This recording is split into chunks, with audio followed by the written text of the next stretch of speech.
Mola deven e shtetit. Ndjeva dhe se merdi qumshi I idhët, tuk merdi I mirë.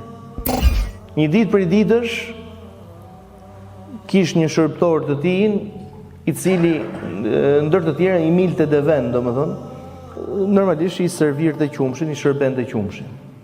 Thot kur ja solli qumshin në ditë, pasi e piu Omeri, domethënë, I tha s'qen nga qumshi I deves time.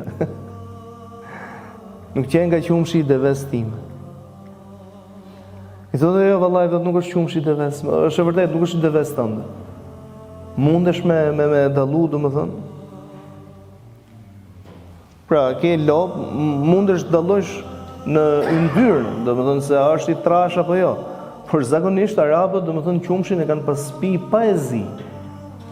Sidomos sa e milnin prej bagtis, sa e milnin, ashtu të nxehtë, pra siç kish dalë prej gjive të bagtis, ashtu e pinin. Kush mundet me dallu? Në tjetë sa do I zodi, domethënë me kafshët, si ta dallojsh? S'qeka I bagtis time. Jo vallai, thotë ai, thotë kërkoj ndjes, po viçi I deves kish shpëtu dhe kish pi ai, domethënë.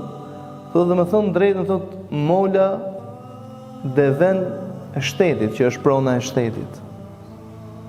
Mola deven e shtetit. Ndjeva dhe se merdi qumshi I idhët, tuk merdi I mirë.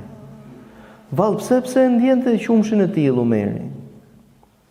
Vallë, pse sot nuk po e diferencojmë rujnë e Zot haramin?